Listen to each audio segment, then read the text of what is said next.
Karibu mpendwa msikilizaji na mfuatiliaji wa St. Gaspar Media katika kipindi cha maisha ya watakatifu.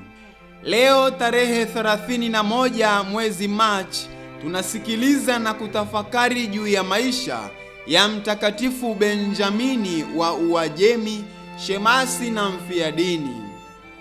Katika nchi ya Iran au Uajemi, madhulumu ya Wakristo yalianza wakati ule Askofu Abdasi wa Uajemi kwa kushauriwa vibaya alipochoma moto hekalu waliloabudia Waajemi.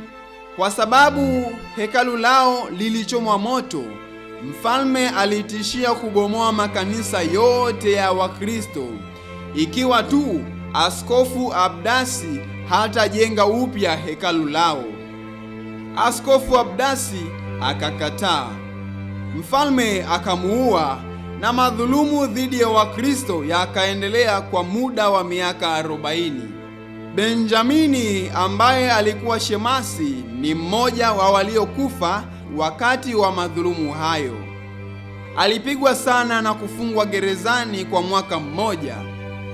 Balozi mmoja kutoka kwa Kaisari wa Konstantinopoli, Uturuki, alifaulu kumtoa gerezani na kuahidi kwamba atamkataza kabisa kuhubiri dini ya Kikristo. Lakini Benjamini alikiri wazi wazi kuwa hawezi kukubali sharti hilo na kwamba ataendelea kuihubiri Injili. Kutokana na msimamo wake, alipelekwa mbele ya mfalme. Wakati kesi yake ikiendelea, alimuuliza mfalme, inawezekanaje mtu kumkana mfalme wake na kuanza kupigana vita naye? Basi mfalme akaamuru Benjamini achomwe na kitu chenye ncha kali.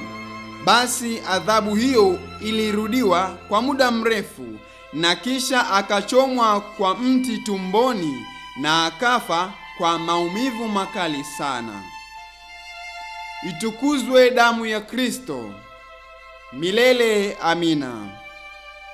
Tafakari fupi inayotokana na maisha ya Mtakatifu Benjamini wa Uajemi, shemasi na mfiadini. Heri wale wanaoteseka kwa ajili ya kufanya atakavyo Mungu, maana ufalme wa mbinguni ni wao. Rejea Injili ya Mtakatifu Mathayo sura ya 5 aya ya 10. Watakatifu wengine tarehe 31 mwezi wa 3: Watakatifu Theodolus, Amesius, Felisi na Cornelia wafiadini wa Afrika Kaskazini. Mtakatifu Benjamini wa Uajemi, shemasi na mfiadini. Utuombee.